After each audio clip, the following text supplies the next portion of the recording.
ఇవాళ నేను బాగా ఇష్టపడి తింటున్న ఒక బ్రేక్‌ఫాస్ట్‌ని మీతో షేర్ చేసుకోబోతున్నాననమాట. అవకాడోని చూసి ఆల్రెడీ గెస్ చేసేసే ఉంటారు. యాహ్! కరెక్టేనండి గ్వాకమోలీ. అయితే నాకిది స్టార్టింగ్ అస్సలు నచ్చేది కాదు. ఎందుకనుకుంటున్నారా?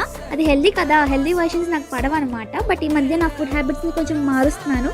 అందుకని ఇలా ట్రై చేస్తున్నాననమాట. ఫస్ట్ అవకాడోని మంచిగా కట్ చేసుకొని ఒక బౌల్‌లోకి ట్రాన్స్‌ఫర్ చేయాలి. నాది అలా ఎందుకయిందంటే నాకు చాలా ఓవర్ రైపెండ్ అయిపోయినట్టున్నాయి.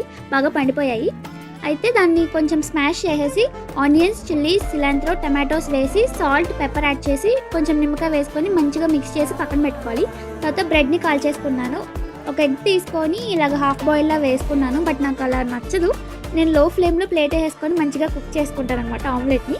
తర్వాత గ్వాక్‌ని ఒక బ్రెడ్ స్లైస్ మీద పెట్టి ఆమ్లెట్ వేసుకొని శాండ్విచ్ లాగా కొంచెం తయారు చేసుకొని తినేయొచ్చు. చాలా బాగుంటుంది నిజంగా. ఇంకా వెజిటేరియన్స్ అయితే జస్ట్ గ్వాక్ మాత్రమే ట్రై చేయండి ఆమ్లెట్ లేకుండా. హెల్తీ కాబట్టి అందరూ ట్రై చేసేయండి.